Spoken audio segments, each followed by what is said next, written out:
And to redact, if council would be willing to redact the invoices and send them to the PDA. I spoke to Millie the other day about this, asked her if she still wanted this.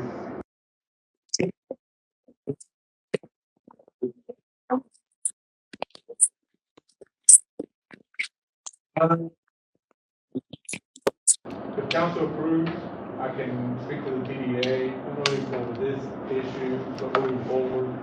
I spoke to a couple other town managers, specifically, the last one that I spoke to was the town manager for Beach Mountain. It's located between two counties, between Wapaga and between, Avery County. And Beach Mountain actually has their own TDA. And what they've done, there's a very small town. I think they said they had a year-round population of a little bit over 800 residents. And if you've ever been to Beach Mountain, they're very tourist oriented. They have a very nice area. They provide support for all the events, police department, maintenance. They keep up the streets. What they did was they approached their TDA and asked for the TDA to assist them in helping provide some of these coverages to bring in tourists into the area.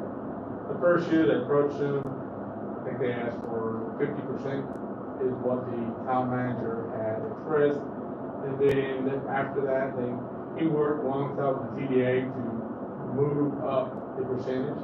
So at this point in time, they provide 100% of money to the town council for them to be able to provide police protection, facility maintenance for the tourist attractions. Again, they have their own TDA. They created their own TDA.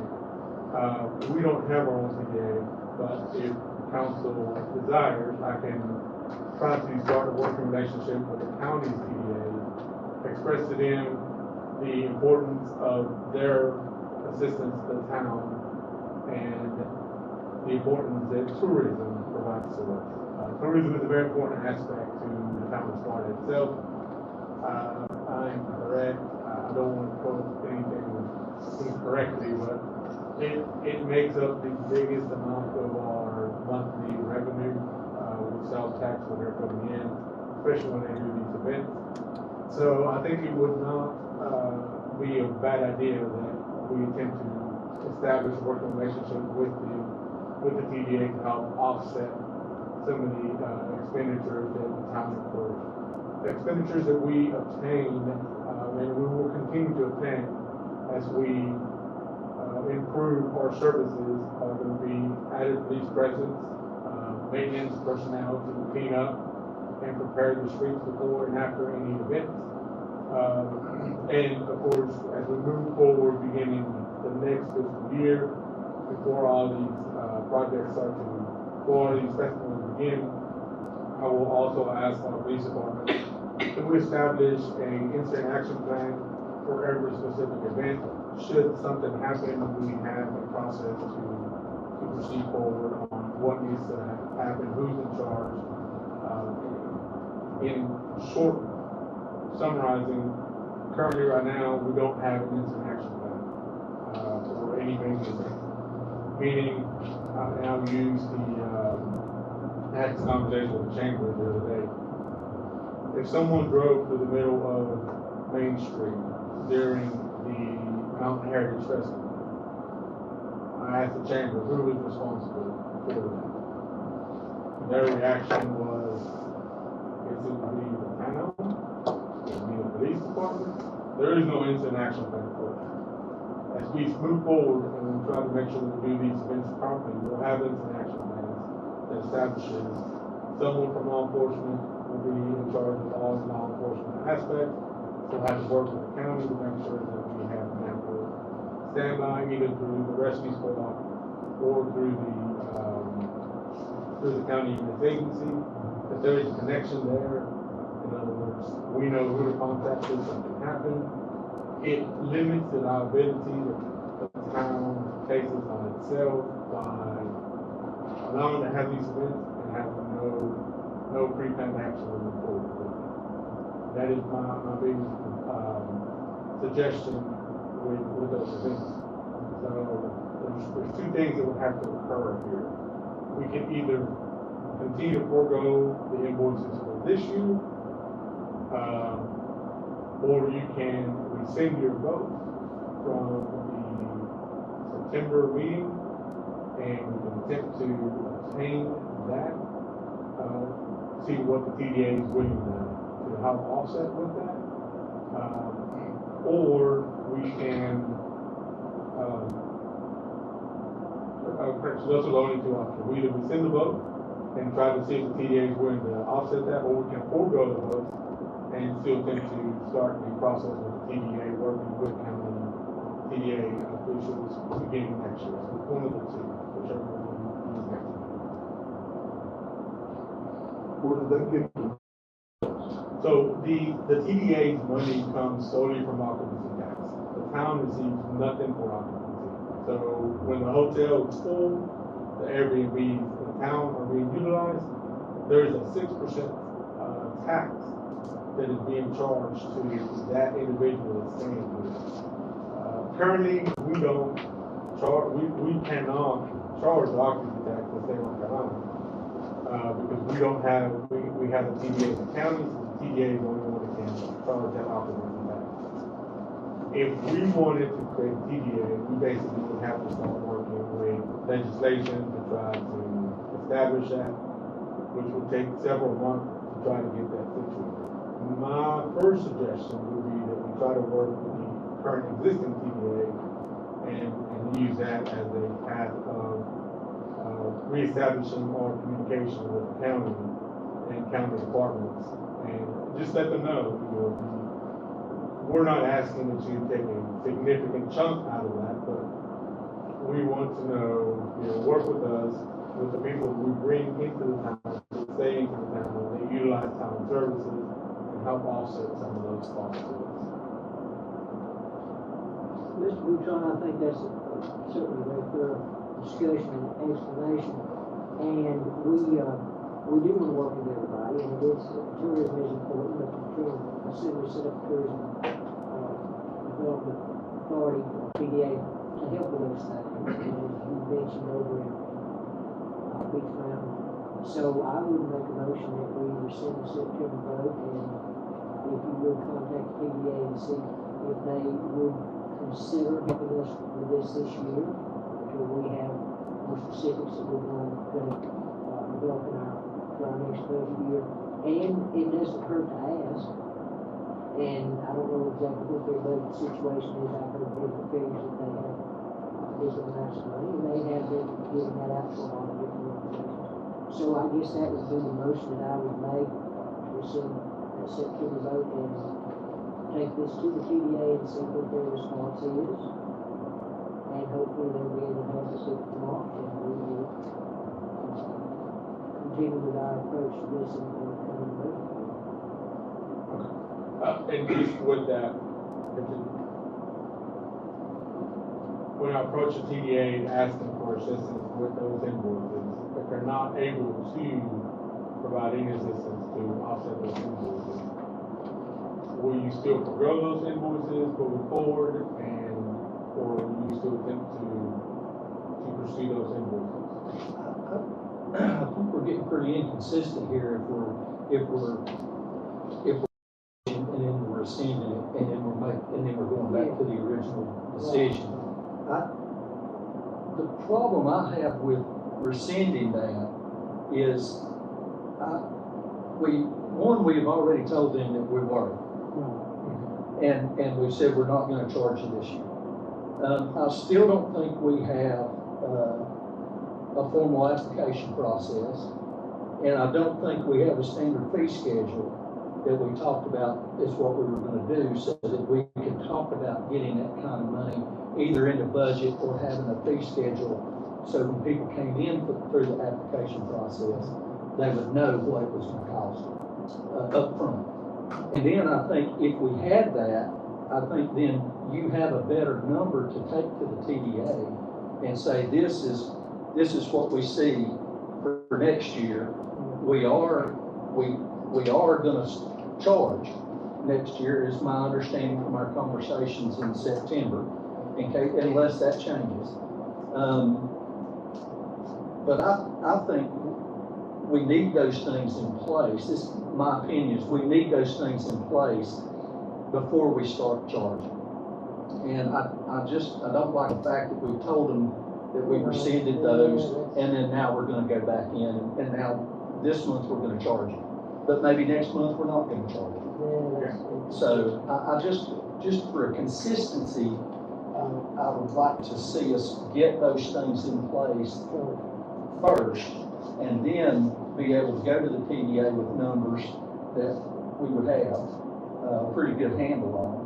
And then also the folks that are having these events will know when they come in to fill out their application up front what their charges are. So, and that was the discussion we had in September, was we would forego these invoices this year, and we would establish a fee schedule, an application process. And I reached out to multiple towns throughout the state. I've got several responses on them, on how they handle these events. It's pretty mixed. Some charge, some don't charge.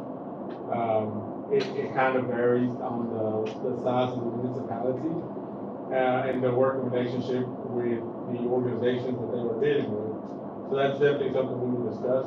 The September decision was to forego the 2024 invoices for 2024-2025 fiscal year invoices. So between July of this year to June 30th of next year, we wouldn't charge for any of those events, with the understanding that we would come together in our budget sessions, and we would attempt to create, pass a fee schedule and an application process that would be understood by. But I cannot go to the TDA and ask for money for these invoices because we have already decided to forego them. We would have to, that's why I said it would require a vote to rescind that in order for me to ask for that money. What I can do is, if council elects to not rescind these, invoices, I can still go to the CDA, I can still start the negotiation process and hope that we can get some sort of grant from them next year to help offset some of these costs. And again, the exact cost would not be known until we sit down with the Chamber of Commerce and the Arts Council, and they provide to us the information that we need to know how many events they plan to produce next year, how long these events are going to last, and the projected populations they expect to be in those events. So I think that's probably the best way to go forward. And if that was correct, we don't want to say, well, we're going to do that, then it's, confusing. So I guess just rescind my motion and just if everybody's in agreement, we're going to start having those discussions with the TDA. So I just want to make sure I understand correctly. If we leave it alone tonight, we're already doing away with the invoices for this fiscal year we're in. We're going to have this discussion July or before July 1st of next year about if we're going to charge or if we're not going to charge. As of today, there is no bills being paid from anybody that's using the town's fund. As of today, based off the September vote, there are no bills that will be incurred by anybody for services from July 1 to June 30. Okay. And we will discuss this in budget sessions, which should begin at the beginning of next year. Okay. And as Farron said, and as Mr. Buchanan said, we need an application form and a set fee schedule so everybody knows up front. So that, I don't need to make any motion if I rescind what I already made, so we'll get at that was ever said. And Sorry, you need to speak into your microphones. I'm going to rescind my motion because it's, not needed.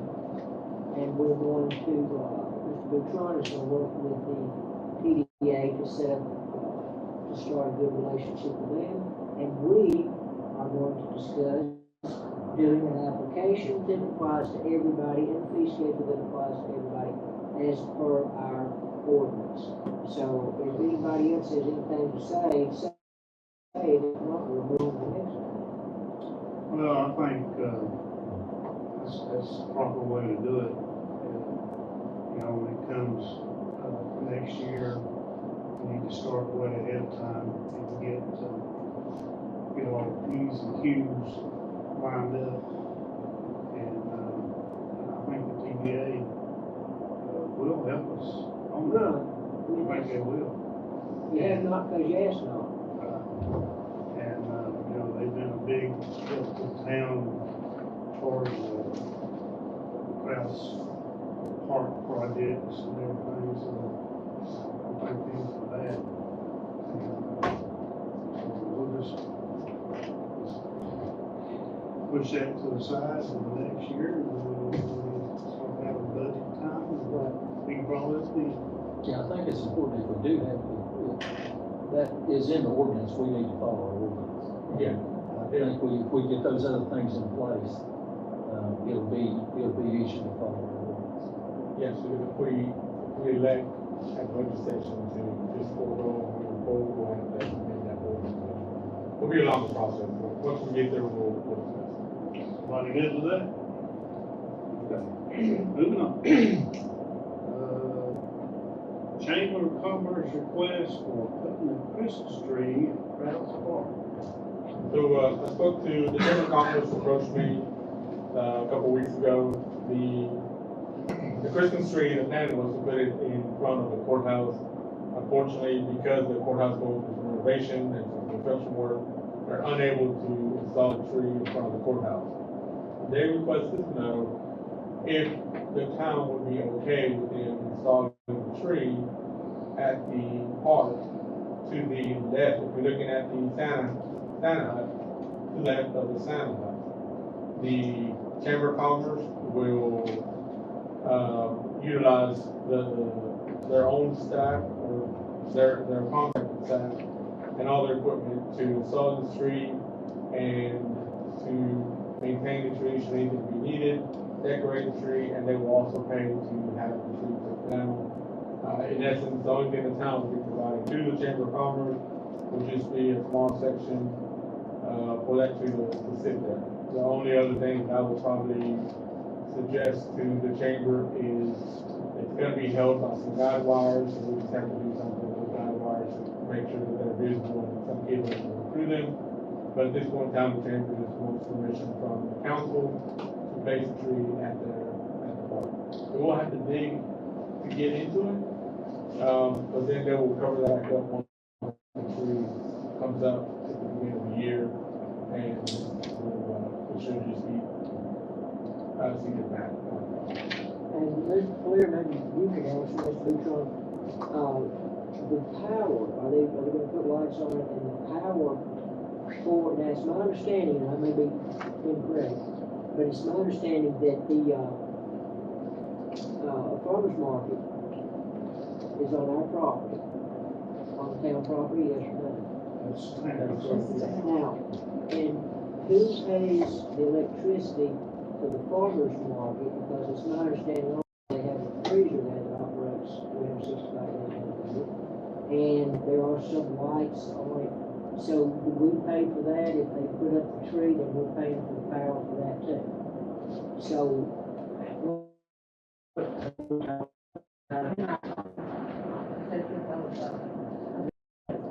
We're not talking about that. So, but we are providing not only space, but we're providing power for the light, and we provide the power for the farmer's market. Yes, sir. Well, Yes, I sir. didn't, it's fine, so, $120 a month. Everything, including the house. so that's the park and the farmer's market, so, park's running by $120. I'll make a motion. Second, all in favor?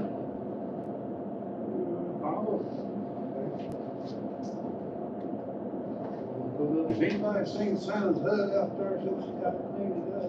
Yeah, yes, I have. Noticed that. Looks good. You got to tell them people they gonna go. Joyce Gall, In fact, I see them thinking, I stopped watching. and she's got, with Friends of Blue Ridge, she's got a group that comes down every year, these kids, I call them kids, but they're young adults, from Notre Dame.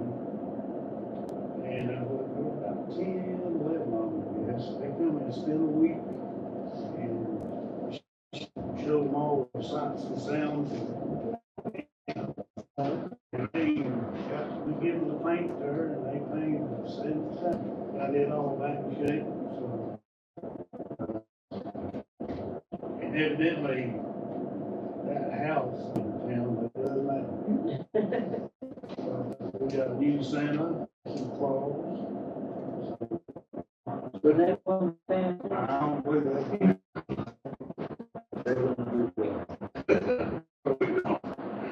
All the women will be the first day of the function when they have a parade, I guess. Anyway, it looks good. Looks like the next one's me. House parked me last week. And, on the agenda there, we talked about, doing some renovation at the Fred house. Get out there, different things, to do to the house. And I think this is a big, and having a year back, we can use it here. And we'll be doing some painting, pick up the old carpet, refinish the hardwood floors, do some pressure washing.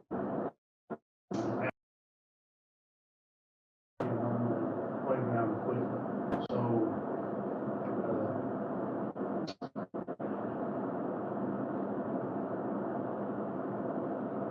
still got some figure, coming back on that, painting.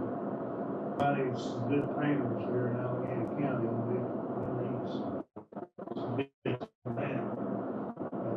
The pressure washing and the station, I think we got it down, it's very reasonable. And, so we're planning on bringing the teas up around here. It should take care of It should. It should. We will have to come back to council though, for if we have to make a budget amendment. We will be coming back to you with the amount. Yeah. Hopefully, maybe next month, we will come back to that. So I got a couple of questions on that. I know in the past few meetings, we had a tree fall on the stage. We had some yellow caution tape put up down there. Something about a ramp built off the highway. We were going to have to do something. I know not build the ramp, but we had to provide something for the state to build that ramp. Has the tree been removed, the dead pine tree, the stage been fixed back, the ramp started conversation money-wise? Have we had that conversation with anybody? The insurance adjuster just called us back yesterday to discuss the issue with us. So they advised us to go ahead and remove the tree. They'll let us know what they're gonna return back to us. We do have, we had 3 bids, and we're supposed to contact the lowest bidder today to let them know that the tree is good to be removed. I think the lowest bid was $1,650 to have the tree removed. It's coming all the way down to below the deck level. That should be gone by next week. The caution tape, the insurance adjuster and their structural engineer walked through the stage, looked at the inside of the stage. They advised that the trusses were all in good shape. There was no indications of structural damage. So we removed the sign saying that people could go back onto that stage. That tree, the way he described it, is more or less just leaning onto the roof itself. So he said if you took the limb off itself, the tree should be fine. But we discussed it last time that we would just remove the entire tree. We would have to wait for the insurance adjusters from the state to arrive so they can look at it and see what was and was not covered. The ramp, DOT built the ramp last week on Friday. I rode by Friday and seeing the ramp has been built, the entrance ramp has been built. So at this point in time, we have to find the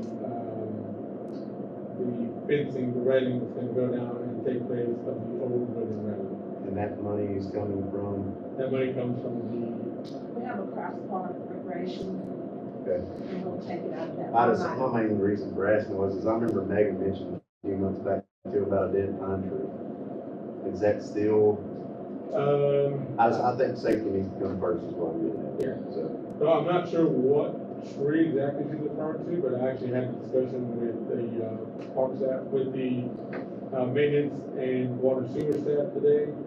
The goal in the next couple of weeks is to go back and prune all the trees. We're gonna start with the ones around the playground first to try. But the tree at the stage will be completely eliminated, won't be there anymore. There's 2 trees. The one that we're taking off, the only one that we are removing completely is the one that's growing through the stage. The other trees are just gonna be pruned back. We're trying to get some of let them to dry up a little bit more, so that way it'll be easy to go back, cut them off, and get rid of them. How far back we prune them is gonna be limited, because the only other way to prune them further up than what our staff is gonna be able to do would be to contract it out to somebody else. I thought you was wanting that pine tree right behind the stage, right there on the road. That where the power line runs through, that looks like a crooked dog leg. I thought that that's the one that she wanted to take down because it's blocking the view from where you come out over there on Krause's Park, and that thing's a eyesore. There ain't no dead limbs in it, ain't nothing, but it does need to go. And I think I know which one you're referring to. If you're standing at the entrance where that DOT just built that walkway, there's a tree further down.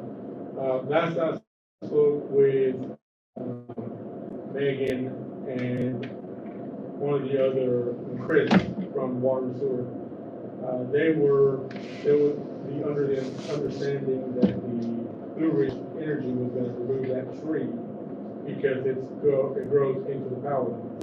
Of course, that was before all the storms hit, so we can reach out to Blue Ridge Energy and see if they're still paying to remove that tree, and if so, we try. But if you're referring to the one growing into the power lines, yes, I did have that conversation when we were, roping the stage off, because they said that tree was one that Blue Ridge had discussed, just eliminating, that way, they don't have to prune it back every year. Well, it does mark out there, like she said today. I go up that way all the time, schoolhouse, and it's the ugly old tree. That's not true. You know one they got, it ain't. Yeah, I think I know which one. It's got a weird shape where they keep cutting it back every year. And if council's fine with them, just removing it, I will reach out and see if they're still gonna remove that tree. If not, we'll find other means of, removing the tree. I think Megan also was getting some cost there on putting a metal railing and there, doing away with that wooden fence. She was getting some cost on that. Yes, and we were gonna wait to figure out exactly the extent of DOT's grant. Now that they finished it, now we can go back and get a better idea of what it is that we need, to be able to put that into the park. Okay, also, Friends of the Library, was gonna put up these, was there 16? That is correct. 16 storytelling, stands, all on the walking path. And we're gonna get this to us right there, but there's always a but there. They want us to help them install it. And this is gonna require, they're gonna pay for all the material and everything, but this is gonna require, bore and hold, I guess with a, post driver board on the back of the tractor. And, but then either, I think we decided we're gonna put gravel in the bottom of it and put cement on the top. Is that what we did? No, the council, committee said they prefer not to be cemented. That way they would be Just put it in the ground. easy to remove if they need to be. And the library comes around every so often and they change its story. So you start at one end, you go around there and you restore it. And, like I say, this was free of charge, but, it's gonna require a little, town maintenance later. And we decided right there that we can't just pull off everything and do this at one time. It's gonna have to be done in stages. When the maintenance crew has got time to work on it. Correct. And Mayor Pro Tem, what I'll add to that is, they approached me and asked me about this project, about doing this, a couple weeks ago. And she brought me the packet, which was this and a couple other, just the color, the book with the coloring in it. And she explained that council had voted to allow the story time to be placed at the park throughout the walkway. She just said that initially they were going to do everything, they didn't have the manpower to be able to install them. I'm not sure if it was the fact that it changed or the material that they were gonna get changed from a movable material that can easily be carried around to one that now goes into the ground. These will have to go into the ground. And you have one or two options. You can do gravel and dirt, or you can do concrete. I advise the Krause Park Committee that I would not recommend concrete.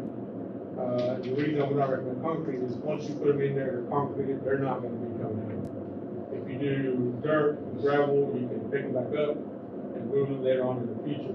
Now, even without concrete, gravel and dirt, they're gonna be buried in the ground, like 30 inches, I think is what's supposed to be buried in the ground.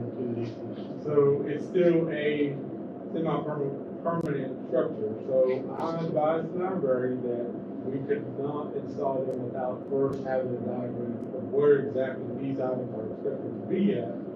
Because we don't wanna go out there and install 16 items and then them not be happy, or council not be happy, or somebody in the community not be happy, or where this is at. And then we have to turn back around and try to dig it back out of the ground. I also advise them that if we were to install them, that it would be at a minimum 2 months before all 16, if they elected to do all 16 were installed. The Crown Spark Committee suggested that instead of doing 16, they do 12 and keep a couple in reserve. Should any of them break, they can easily be replaced at any point in time. So at this point in time, I guess my recommendation to council would be that we seek further clarification from the library for the exact placement of these posts, and are they doing 16, are they doing 12, how many exactly do we need to do, and what locations, and then we can just put the diagram and see if the public has any input on the placement of those items. They are at least it will affect the mowing at the edge of the sidewalk. The library advised that they could buy, and what I'm assuming they're referring to is the fake mulch round that you can put around the pole, to help alleviate the weeding. My recommendation would be to do that we weed around it, and just let the string of weed or hit up against it, and it should not really cause a significant damage. Not to be the devil's advocate, but how high are these things? They are 5 feet, if I'm correct, after they're buried in the ground. So the very 30 inches or 5 feet before the 30 inches. Right, the exact height of it, we have right there. 30 inches. Okay, now, we've got little children. And we've got people running around the park and enjoying the park. And is this gonna be something that at some point in time, the little child could call and crack their head on? Have we thought about that particular aspect of it? Have you all thought about that? And not to say I'm against the library, I'm not against the library, I'm not against reading. I think reading is a very important thing. But the practicality of it is, and I see the children over at the park, and they're playing, and they're running, and they're playing ball, and they're doing things. And do we really want 12 or 16 metal things sticking up beside, is it a problem? Is it something, as you said, get more input? But I'm just thinking from the standpoint of, what if some kid falls and cracks his head over it? And the safety aspect is the reason my recommendation, and I told the library, is we're gonna have to get exact placement approved before we put them out there. Because obviously I would not recommend that these things be inside the actual playground. That would be a safety issue. I think they're wanting to do around the walkway itself, and that would be something that I would recommend that we leave that up for public input as well. So that way, if someone has concern over their kids staying on that, it could be, they have the option the ability to express their concerns to the council as well, before we make a decision to move forward based on any of this. No, agree. I think that also, we'll have to figure out where they want to put them, and we won't have to have Bentley come out there and see if there's any water lines or power lines or anything buried in there before we started building. Yeah, there's, limited, there are water lines underneath it going to the bathroom. There are water lines running underneath it that go to the splash pad, which our staff is gonna know where those water lines are, but still, it will require, pre-planning to make sure that we don't go near the water line. And just the safety aspect, because, you know, I live on hips replacement, and we're in different places. And these are metal signs, They're aluminum signs, so they're gonna be, if someone hits one, it's gonna hurt. it's gonna hurt, yes. So should I make a motion that we table this for them to it, or what? What month meeting was that when they came and we approved this? You remember? That was September. The only thing I would recommend is we go back and we watch that meeting. I think it was August, either July or August, it was before I came here. Oh, was gonna say, yes? Yeah. No, it's probably July. I think we should go back and watch that meeting, just that part of it to make sure, because I remember, if I remember correctly, let me say that properly. I know that it was brought up about the maintenance. It was after the fact, it was brought up about the install. I would just like to know, just to see exactly what those answers were. From what I remember, this is talking to Peggy, we can go back and review the minutes and the meeting, just to be 100% correct. The library staff had agreed to pay everything, installment and maintenance of it. But we can go back and make sure we have the exact.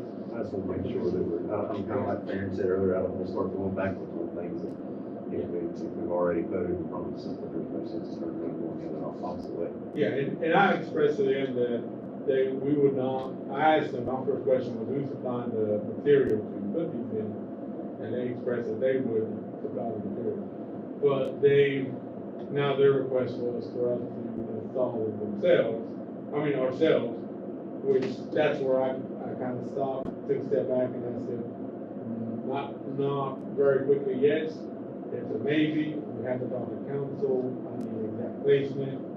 And aside from that, you're gonna have to give me 2 months, because I'm pulling all my staff to do this when we have other items that have to be addressed. I'd say one thing to do is, you know, for somebody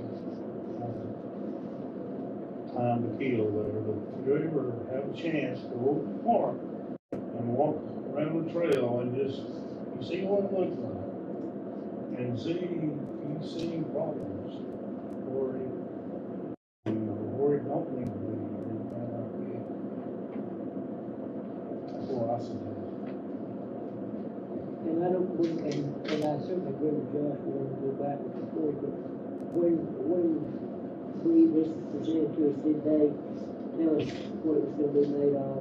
Were we made aware that it was gonna be metal signs and metal posts? At the time, no, they did not. So we. They just requested that they put a story. I think they had a couple of different flyers that kind of showed a couple of different options. But they weren't in the ground. No. These were ones that you just sit out there. Right. They weren't in the ground. So since we didn't get a full story from them, then I think we're justified in saying let's pump the brakes just a minute and get some more input, y'all agree? Yes, I totally agree with you. That was my biggest reason for talking to the cross committee and talking to the library and saying, we will probably have to revisit this, and we need more specifics before we proceed forward and try to solve this. Because when I talked to Peggy, when I talked to Megan, when I talked to Kevin, all three of them informed me that was what was given to me was not the understanding that they had from the prior cross committee conversation and the prior council conversation. So I recommend that we revisit the topic with the library to make sure that we are all in a clear understanding of what we are about to do to the market. So do we need to make a motion to table it? I would suggest we make a motion to table this for a later session. A motion to table this item, you need a second. I'll second that. A second, all in favor? 5-0, don't hold it. Item number 10, automated meter discussion, I guess. The manager there's gonna tell us about that. I want to just bring up today that we have, I've reached out to vendors that are approved by our billing software for automated readers, water meters. Currently, as we are approaching our winter season, our staff is beginning to installate these meters. In the time I've been here, I've received several, I personally haven't received an email, but I see the work orders come through of reoccurring issues where meters are not properly read. And I actually had this conversation with our public utilities director, and he showed me a picture of a couple of meters. So these meters are faded out, and they're having to sit there and scratch them. And once winter gets here, these meters are completely frozen over. Some of them they may have to take a heat gun blower to thaw them out and try to get them to be able to show the numbers. It also requires a lot of man hours. We have four staff members the first 3 weeks of the month. Is that correct, Peggy? Yes. First 2 weeks of the month, on Monday, from 8 o'clock to about 12 o'clock, they're out riding around, trying to get to the meters, read the meters, and then thinking of whether it gets here, it's gonna take them longer to be able to do that. And by the time they report those back, comes back over here, they may have rereads. The other issue with this meter is we use a tablet. And the last time we checked on these tablets, they are about $10,000 to replace. The problem with the tablets is out of all the vendors that used to produce the tablet for this point in time. When the batteries to those tablets die, to the current tablets we have, those batteries are no longer reportable. We can't purchase them anymore. We look through every available resource, nowhere sells those batteries. They basically become obsolete. It's the company's way of trying to get rid of the product that is no longer in existence for them. So we're having to mix and match the readers to be able to try to get them. The way these tablets work, they put the information in there, and it sends, when they come back to the office staff will offload the information from the tablet to the computer and then process it, and writing it down, and then trying to decipher what the individual wrote down. So now that we cannot get the staff, we cannot get the tablet, and of course the workload out there, I've instructed our staff to go ahead and begin the process of finding vendors for automated readers that will push that information back to us. It's going to allow for accurate numbers because it's constantly monitoring it, and for the user, the citizens or the customers themselves outside of the town that needs to purchase water, depending on the software that we go with, they're going to be able to log into the mobile app, and they can also track their usage as well. So if there's a question on how much water they're using, they can look at it. If they believe they have some sort of leak, they can also let them know that they have, hey, you're using X amount of water at 2 o'clock in the morning when everyone's asleep. They can track that as well. But again, that is very dependent on the software that we buy. Of course, the software with the most bells and whistles is going to cost more versus the software with the fewer bells and whistles. I wanted to bring this up to your attention and see, request any input from council on this project. Also, the equipment is so antiquated now because everybody is going to automatic readers. So we cannot get what we need to replace what we need. We can't even replace it. So the last time we checked for automatic readers, it was over $1 million just to do the whole town. We can't look at just doing part of the town. It's gonna have to be the whole town because we're not gonna have the parts to do what we need to do. So just so that you know what the dollar figure is gonna be, and the longer we wait, the first time we looked at it was $600,000 to do the whole town. We have discussed this before, haven't we? Yeah, we discussed it several times. Yeah, And and we just keep keep putting it higher off. and higher. Now, the last people we got together was like a meeting too. So we need to make a motion that you proceed in finding pricing on these options from the cheapest to the most expensive.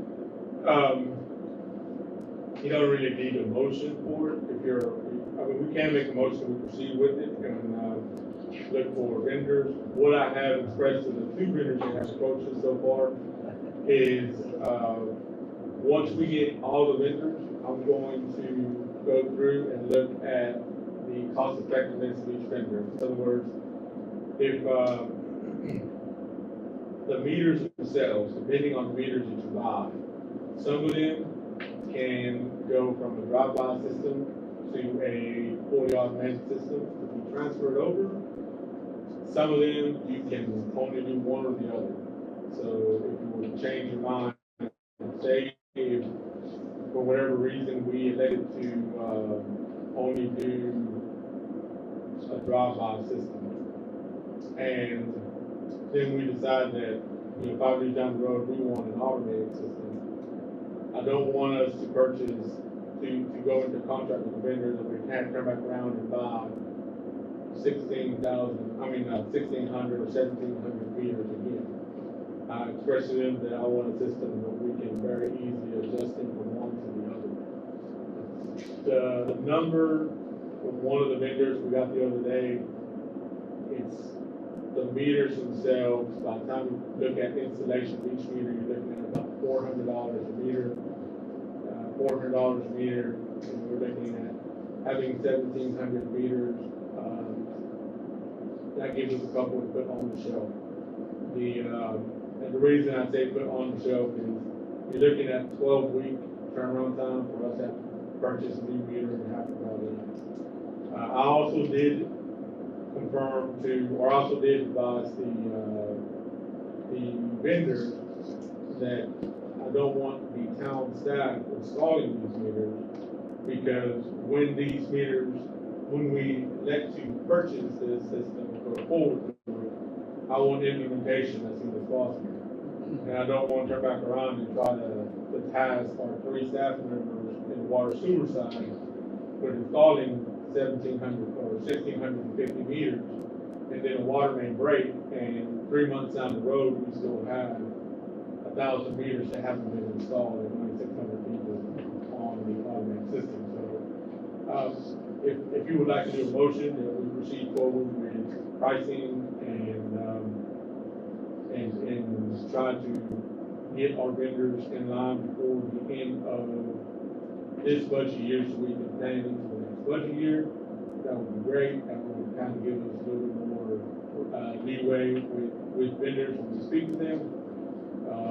And then, of course, payment of this, we will come back and talk to you later, whether we do a loan to the LGC, or whether we have funds that can help offset costs. Mr. Bouchon, before the motion, we have $15 million to redo the wastewater treatment plant. 2 years ago, they said it was going to be a $10 million project. Now, they've come back and we haven't gotten the figures yet, but we have stressed to them, and you've stressed to them, and everybody involved has stressed to them that we need to do this as cost effective as possible. But they know there's $15 million, so if they come up and say, well, it was 10 million 2 years ago, it's gonna be 15 now, then that's not acceptable on any level, and I've already shared that with you and with them. If we could get the wastewater treatment plant in under the 15 million, would it not be okay for us to use those funds for these meters?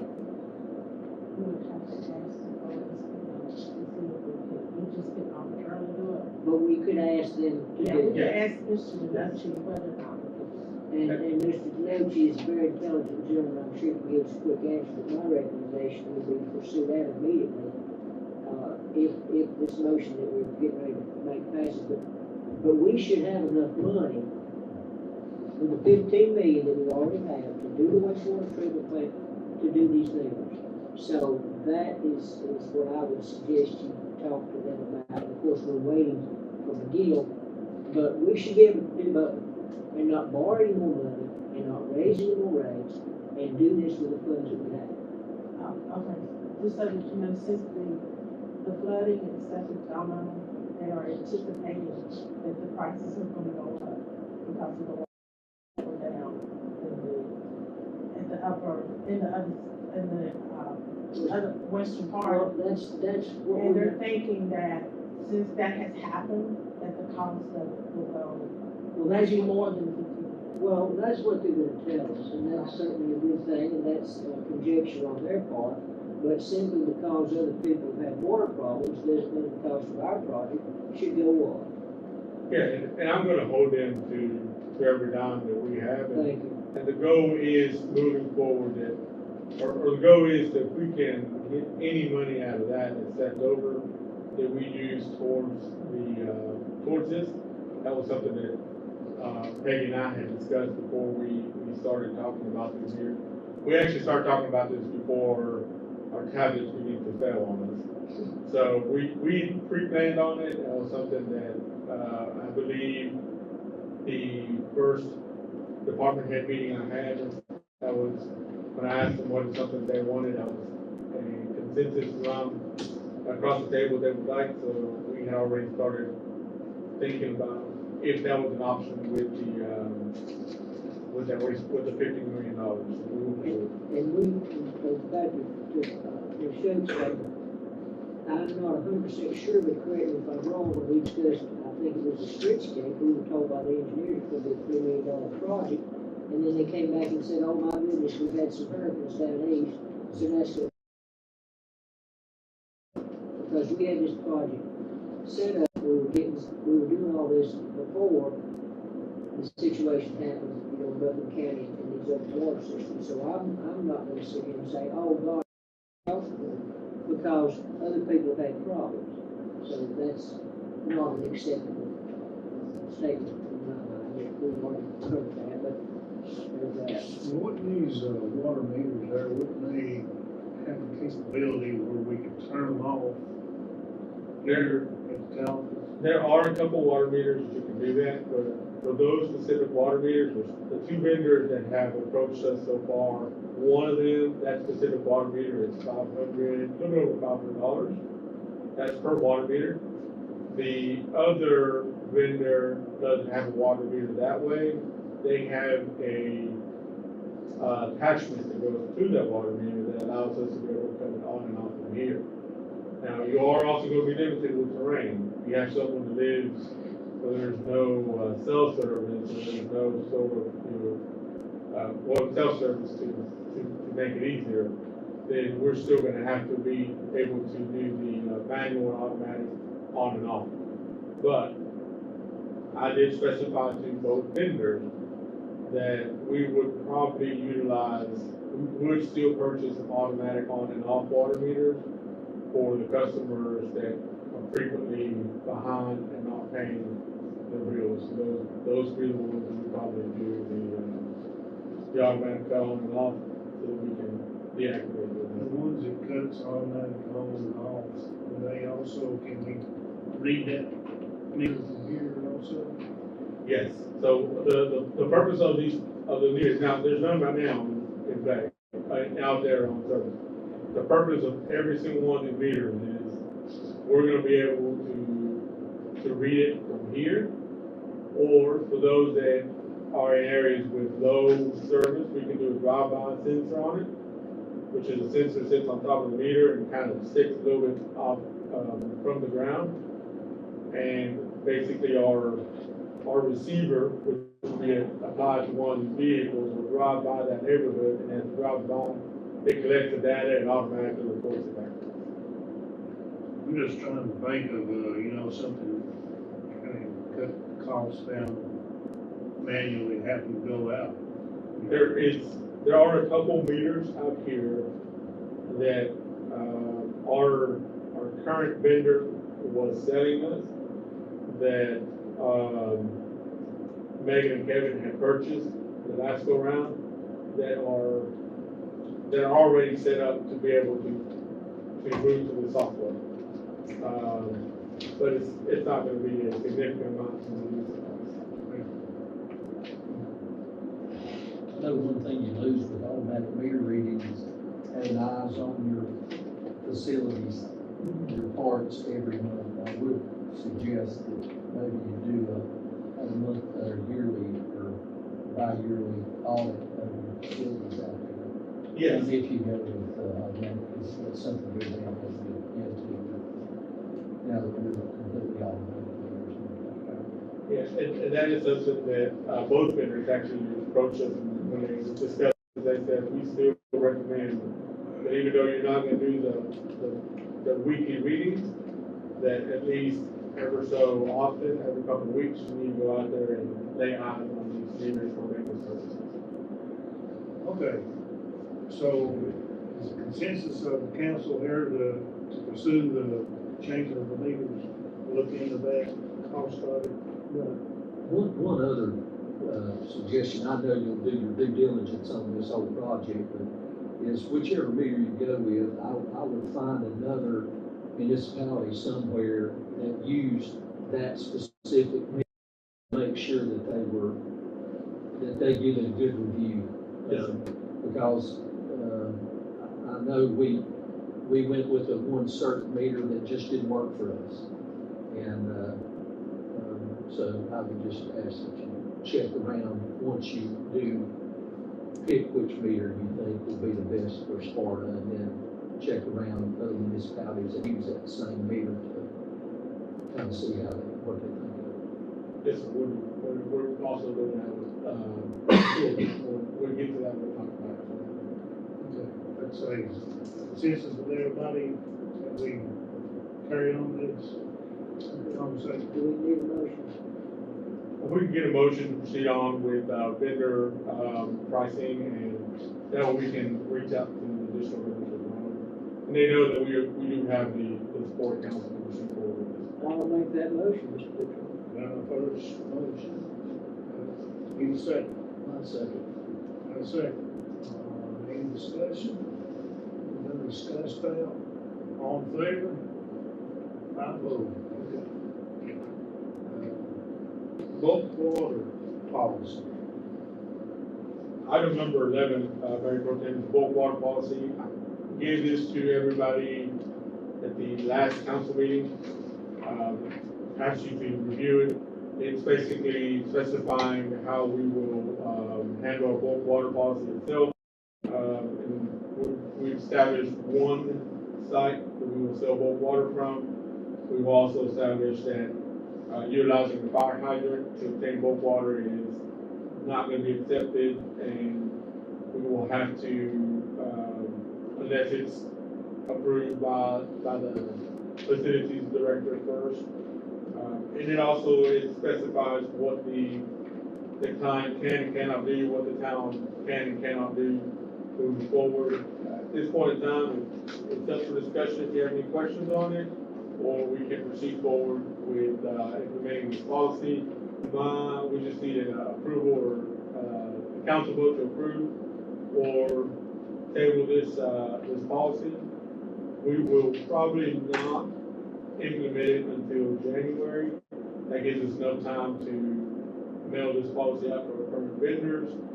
And because we had discussed the outside rates, or correction, the after-hour rates and the holiday rates being higher than normal hours, it will also give us time to come back, once we determine that this is our policy, to look at those rates and establish a system. So at this point in time, I just need approval for this policy, and we can proceed forward with the application, production, and the fee associated with this policy. I'll make that motion, so they has any questions. Two, about halfway down the page, where it's the bulk water use requirement. It says town hall to create an account for bulk water purchase no later. Should we put than 5 days prior to the desired bulk water withdrawal date? Yeah. That would be dramatic. What section you said was? Section 3. Second sentence in section 3. Town hall to create. We need a then between 11 and 5. Oh, okay, I see that. Yeah, we can add that. Okay, motion. Second.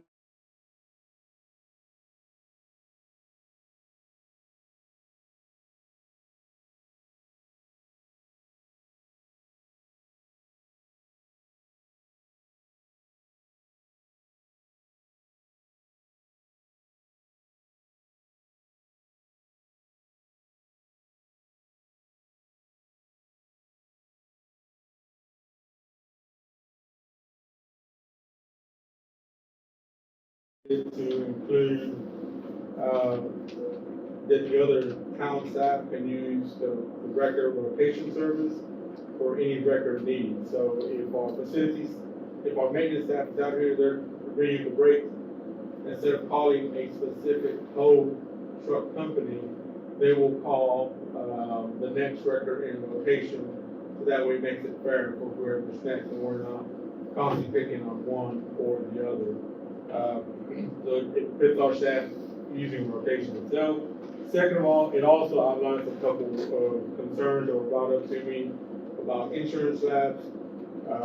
It basically, it puts a lot of the responsibility back on the record company to ensure that their insurance maintains up to date, and it specifies what will happen if their insurance lapses while they are on the rotation service itself.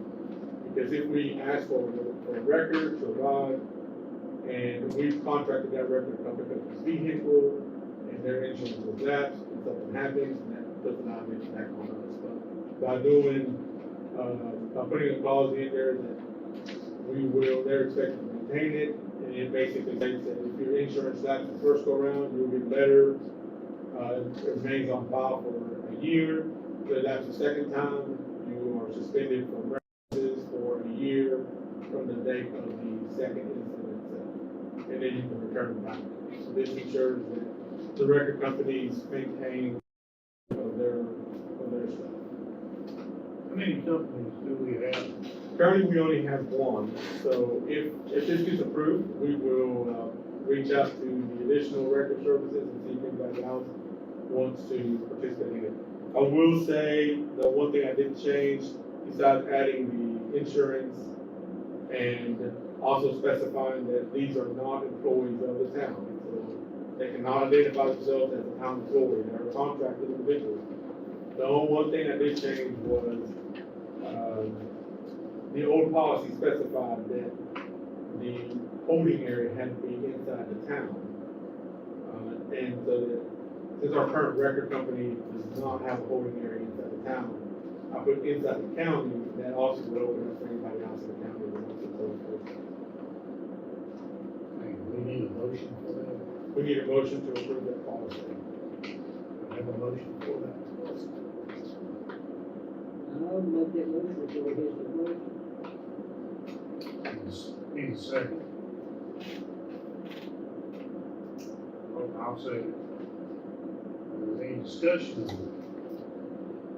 I guess the only question I really have is, why are we towing so many cars?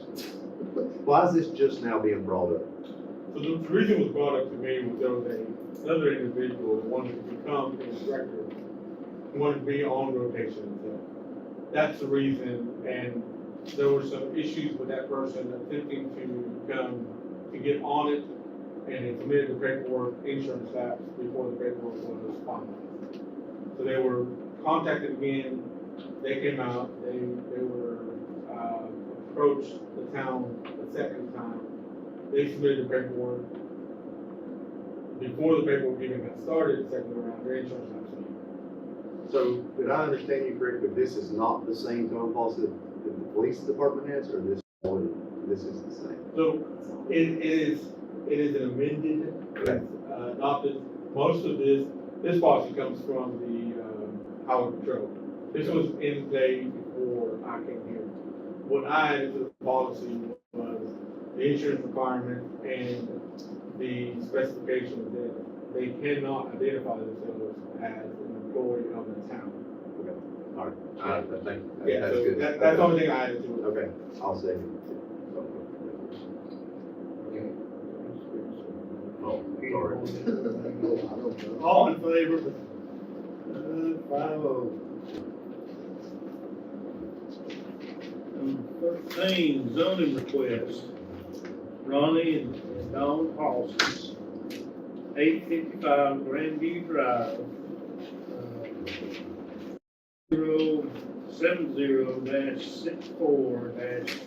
070-64-2178 from RA Residential Agricultural to R12 Residential, and that's usually something that we send to the planning board. So moved.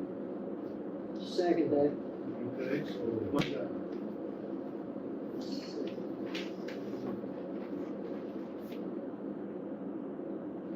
Uh, 14, let's see, no, we got a zone request. Oh, Riccio, Ricardo, 611 Randy Drive, 3070-65-9216 from RA Residential Agricultural to ND Neighborhood Business, referred to the planning board. So moved. Second that. That's another one. All in favor? Both of them. Sure. And, Mayor Pro Tem, just to let everybody know, these are gonna go to the planning board. The past month of November, we have a couple of things we wanna make sure we, square away. But we will, reach out to the property owners, let them know that their, rezoning request will be heard in the December meeting. The second. 14 is paid their October tax release. We have 2 October tax releases. The release tax amount is $545. The release for advertising is $9.50. And the eligible early pay discount is $1.37. The releases are for, Barry and Leanne Edwards, and Karina Carranza. I just need a motion to approve. So moved. Second. Any discussion? Who did the second? I did. Okay. All in favor? If you would share with that a bit more about what and why it's being released, just. The property was not contained on either one, they were charged. So that's the reason why we released. And just to clarify, how do we refund them that money? Is it by check? Is that how that works? It just depends on if the mortgage company paid for it, we I recover. just always. Yeah, Okay. so I wanted to see the mortgage company paid for it, so it went back to the mortgage Okay. company for the taxpayer to resolve. Okay. Do this again. All in favor? All right, I look. Release. Manager. Thank you, Mayor Pro Tem. So just, a quick update, on a couple of things that we discussed in the last one. Maple Street, remember we had the complaints on Maple Street in regards to the trash on property, the defacing of the house itself. We did, reach out to the property owners when they were actually out of town dealing with hurricane issues and, the property in Florida. But when they arrived back in town, they actually did, pick up the trash. The dumpster itself, we discussed with them and they cleared it out. They took out all the, building material from there, disposed of it themselves. The dumpster is on its regular once a month rotation. They have been told that if that dumpster becomes an issue again, that they will face the penalty as suggested in the town ordinance itself. I drove by just to make sure that things were getting done. The day I drove by, they actually had their trailer that was fully loaded. They took up all the tires that had been in the adjacent property and cleared out a couple of stuff. So just want to give you an update, let you know that we did reach out to them, we did talk to them. We did express to them that we were gonna give some time to clean it up, but that there were gonna be repercussions should this actually continue to fall. We haven't heard anything else from April Street itself. They did ask about the house itself, and we informed them that, we cannot make any that there's no general statutes against making ordinances, that's between them and the other property owner. And that's where we left that at, to limit the town getting into the grand, rezone, that was brought up at the last council meeting. As you noticed tonight, you sent one of the two properties in question to the zoning board. I did reach out and I spoke to the property owner himself. I went down to his property, spoke to him, I expressed to him that both his properties are zoned as R8, and not NB. The property where his shop is at right now is the one that has been pushed to the zoning board for rezoning itself. The property across the street, which is the other one that's in question, I expressed to him that he's gonna have to rezone that as well. He requested to speak to his son first before submitting that because he wants to build a house. And I told him that was fine. He needed to figure out with his son the section of that house, of that property that is gonna be a house. And then that needs to be surveyed and divided up so that what he plans to use as storage for his business needs to be his MD, and what he plans to use as actual residential for his son needs to remain as RA. He was fine with that. He's supposed to be working on discussing this with the son and figuring out exactly with the survey what needs to be done. So again, I approached that with him as this is what you've done, this is what needs to happen. And he's aware that we are monitoring that situation that needs to be done. So one of his two properties is already on for rezoning. So sewer plant progress.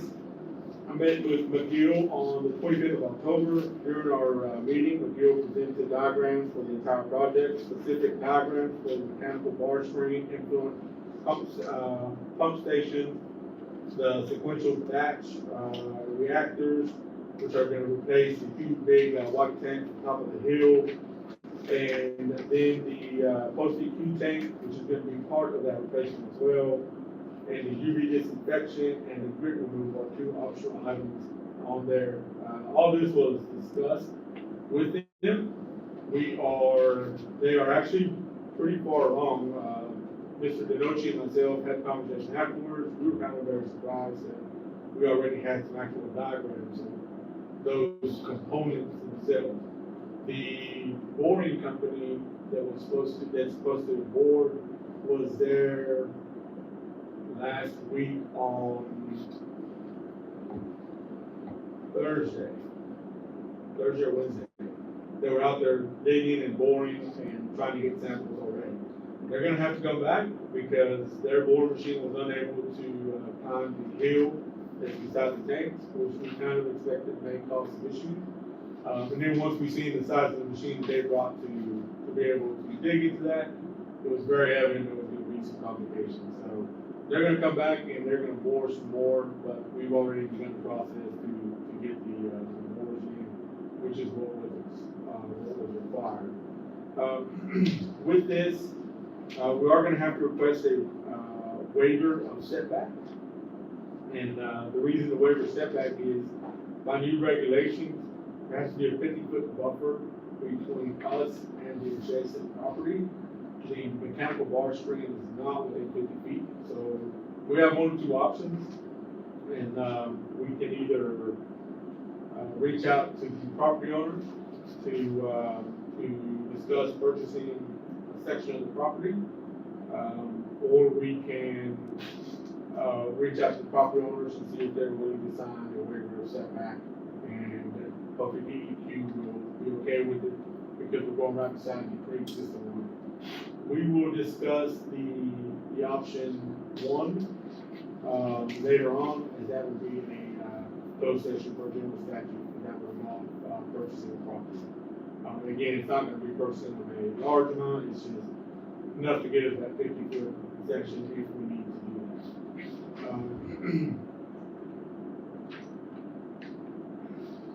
Moving on to in regards to the timeline, everything is on pace for us to start getting the, permits submitted for approval at the end of December, first of January. And we should hopefully have everything done and encumbered by the end of the fiscal year, which is when it needs to be done. I did express to McGill that I am very concerned with the amount of projects that are occurring on the west side.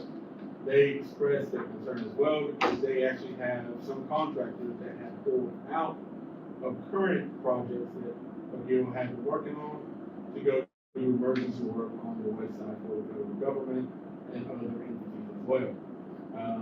So with that, I talked to Mr. Benoit about it, and expressed my concern with him. And he advised that as long as we have an encumbered policy or encumbered contractor, or he's also going to speak with his supervisors and his board. If we are in the process of finalizing the contract, that should be enough to secure that loan and make sure that we don't return the loan back to the state. So that is my big concern is with that.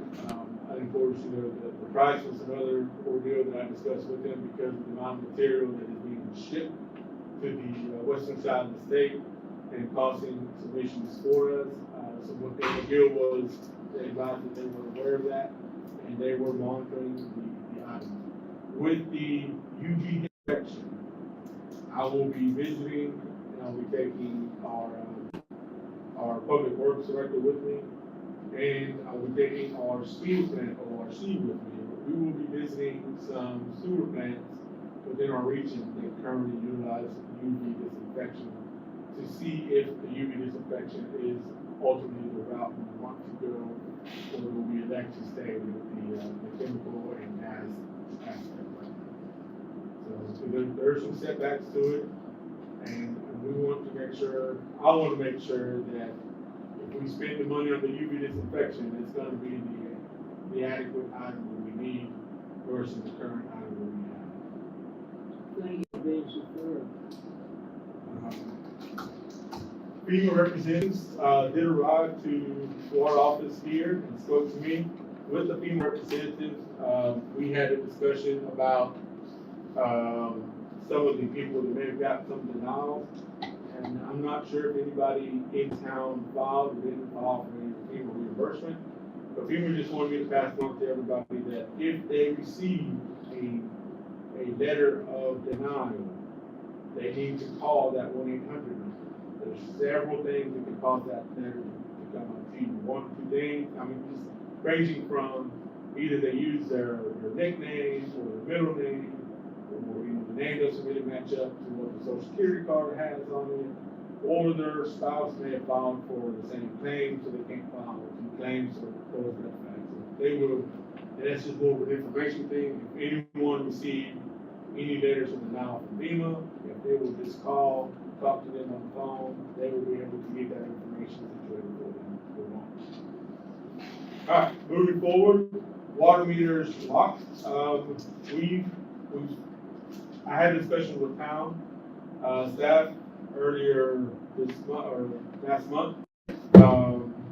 Basically, effective October, for anybody for lack of payment or discontinuation of services for any reasons, they just decided, you know what, we're going to be out of town. Water meters will now be locked with a physical lock. These meters are very easy. You can very easily open the meter. From what I was told by our office staff and by our facility staff, you can go to a hardware store, you can pay $10 for the device, or your plumber can come out and has the appropriate tools. They can go out there and find the meter regulator, cut the meter on, and we would never know the meter on, which is another reason we want automatic reading. And that meter can run, and then they can cut it off, and it can go on weeks, months, years, and we never know. So with that said, we are going to, have a cost. We've ordered more locks, and, explained to staff, to our facility staff, that meters, once they're cut off, they are to be locked. By locking these meters, it now, puts us back to, they damage, if someone breaks the locks to activate the water. Now we have proof that the meter was cut, and now we can charge an individual. It is a class 1 misdemeanor, and it's also, an ordinance violation, for the town itself. Is there a fine against it? $100 a day, and then, don't quote me for 100% for it, but there is a specific fine that's specified by general statute for how much we can charge an individual if we end up having to charge them.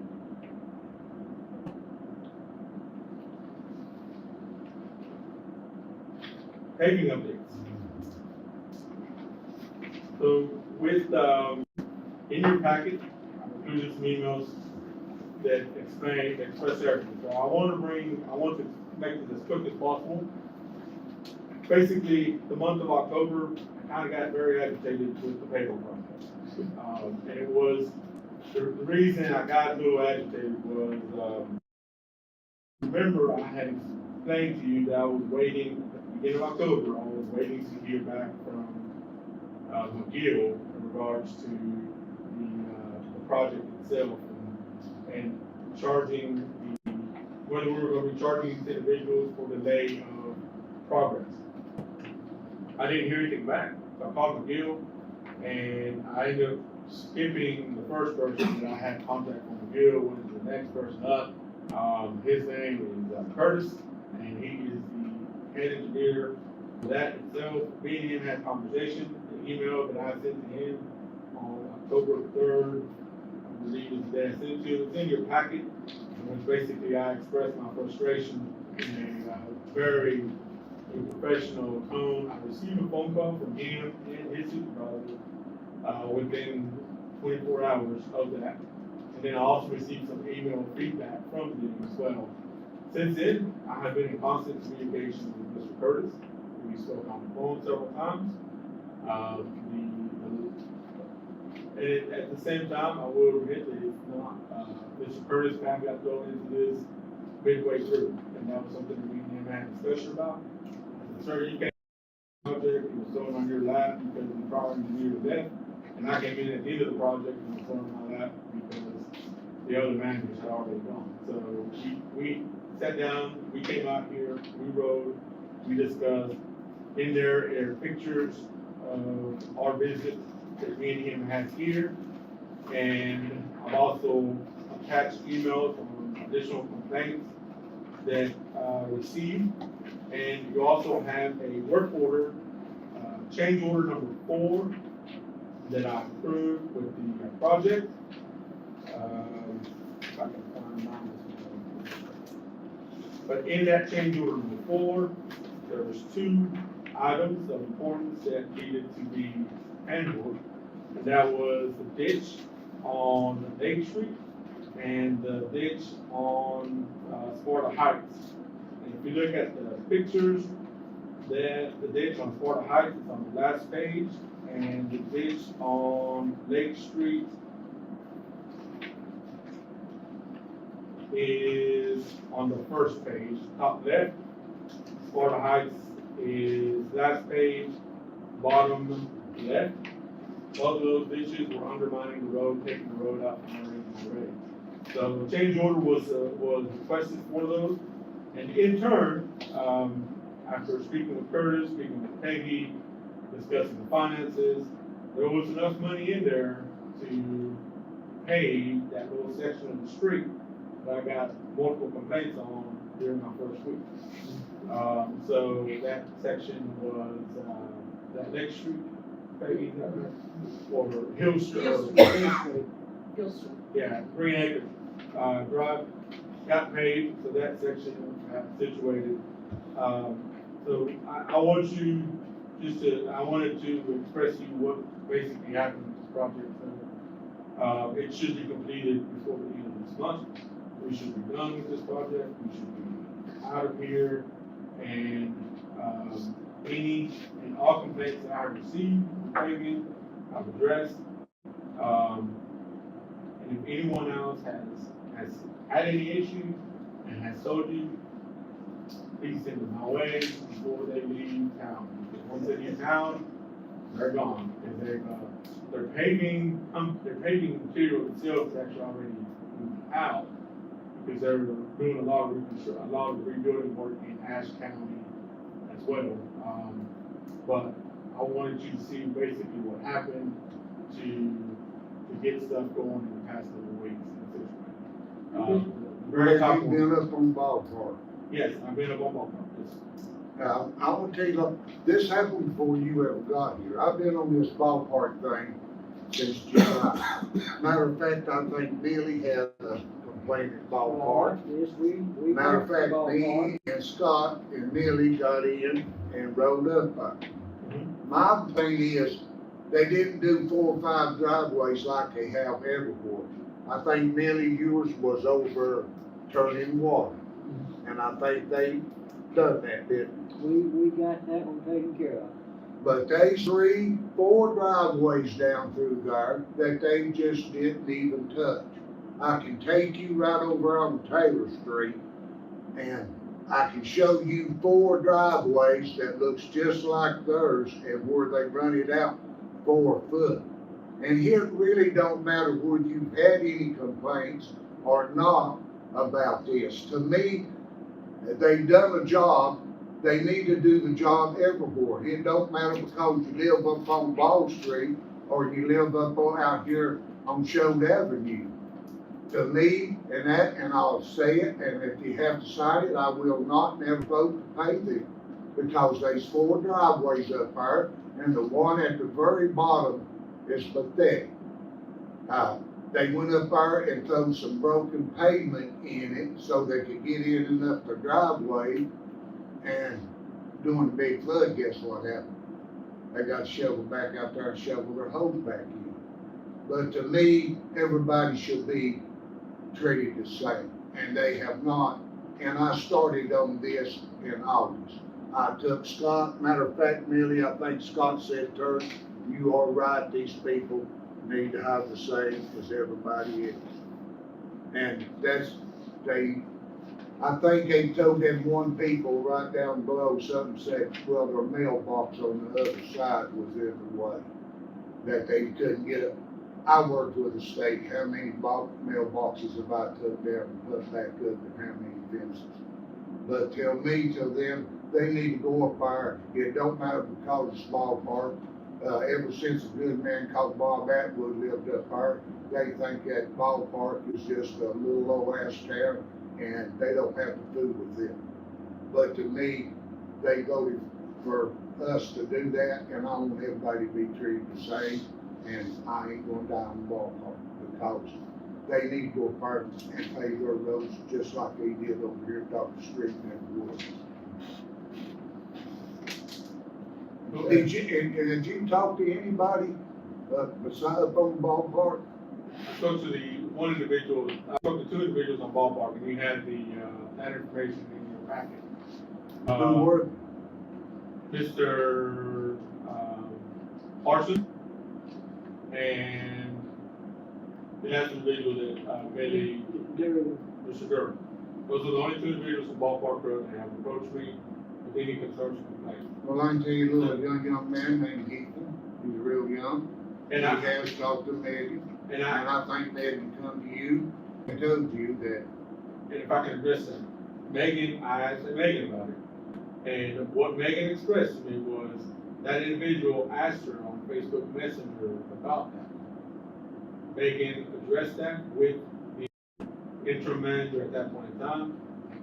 The interim manager addressed that with whoever needed to be addressed, or Megan. They all discussed it. They went out, they put gravel on his spot from what I was told. Megan approached that individual when they were crossing paths at the gym, because he apparently took the same gym as Megan.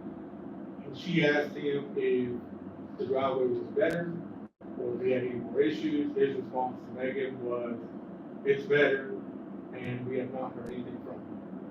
This should be paid because they were county courses, they just found out for us. But from that individual, that was before I came here, and that individual was Right. addressed by the prior administration. But like I said, me and Scott and Millie took right up there. And Scott, they absolutely said they ought to be, their driveway should be run up in theirs just like everybody else's. And I don't not understand why they done one side and then went down that one little old road driveway and just done theirs so perfect on the right side all the way down. And then just quit halfway up there and never done them other people. I don't know, that bottom section you're referring to, I don't know if they've done that because it's supposed to be turnaround or what the purpose of that was. But I know when I wrote down ballpark, that's normally where I turn around to not turn into anybody's personal property. Well, the driveway right out on the left-hand side, that's real good, that goes up to a house. The next driveway's one's got the broken pavement, they throwed in there and said, here you go. But, and then you go up to the next driveway, there's a little grass and stuff, they didn't do nothing, it's just a fall off about that far. But you go right over here on Taylor Avenue, there's grass growing up, matter of fact, they run about a 4-foot sledge up there where it looks like somebody just been driving around their house. But to me, everybody ought to be treated the same. So I guess my question is, what would council like for us to do? It sounds like if Turk has 4, is that right? You've got 4?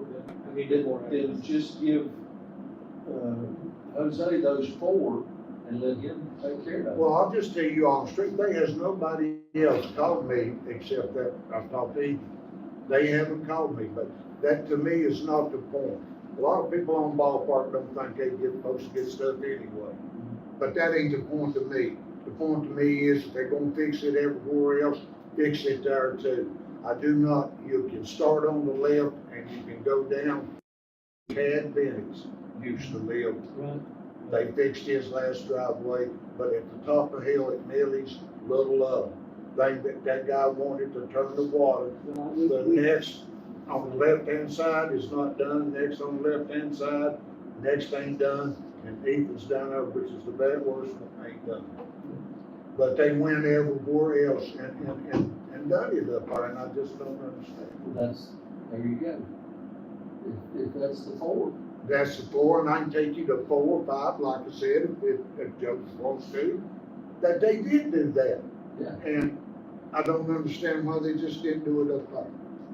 I don't understand, and when we address issues, the very first page, one is titled 8/19/2024.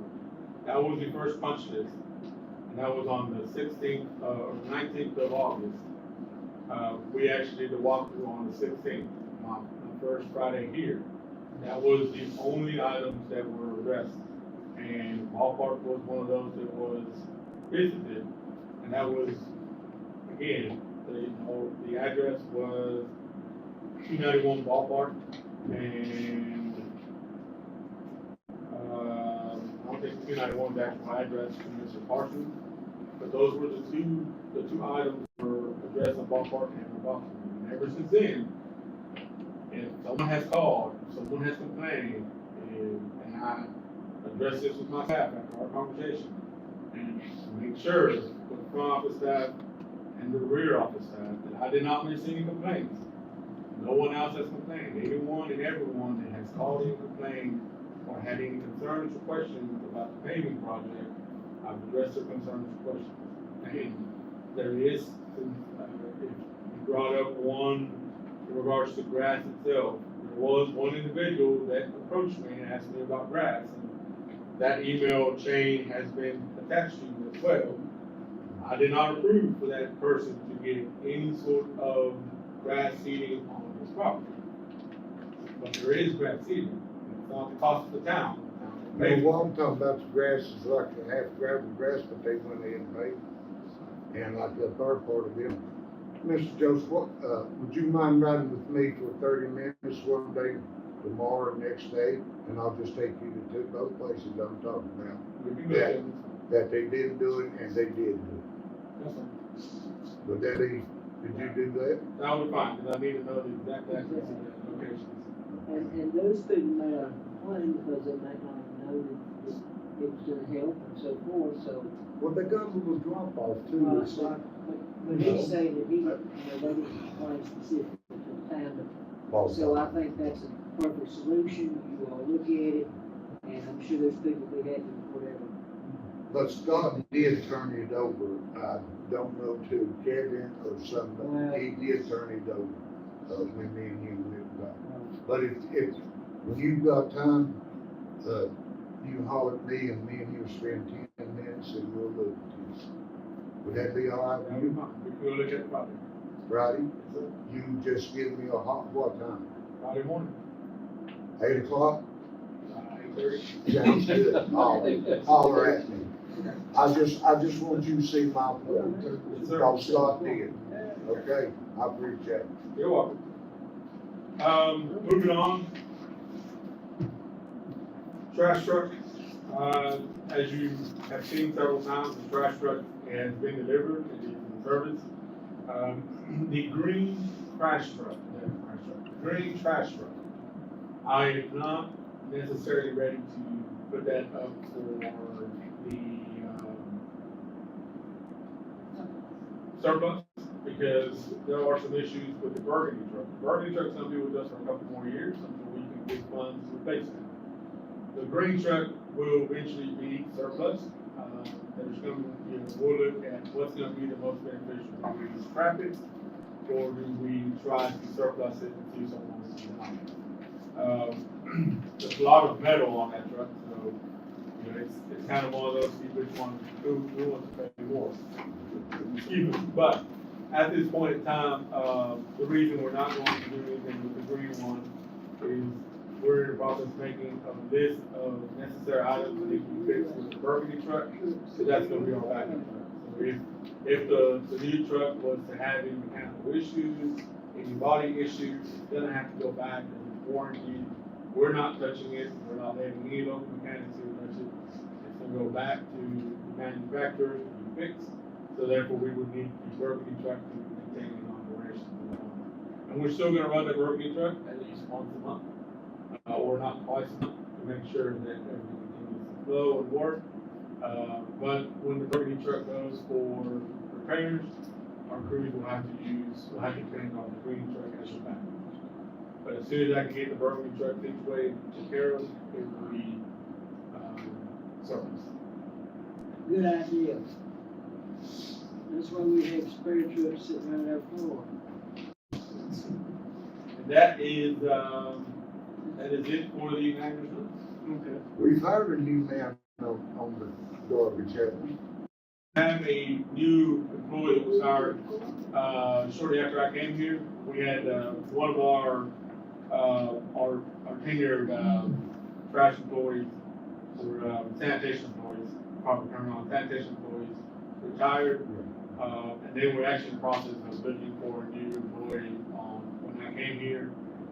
They did tell me what all they had done. The only thing I did ask them was they post that, in the newspaper and on the website for 2 weeks before they proceeded with any interviews. And I let them handle the interview process that whole time, because I'd only been here 5 days. I didn't want to tell them how to do their job. I'd only been here 5 days. I want to see how they handle it first. Okay. Number 16, other business. We got any other business?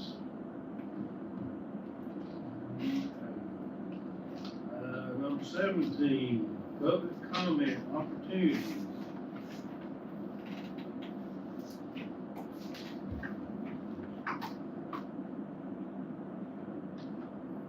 You have any public comments or anything? No, you just come here to listen. Oh. Okay. No public comment. And we're gonna have a motion to go into closed session. So moved, Mr. Mayor, Pro Tem. Second. All in favor?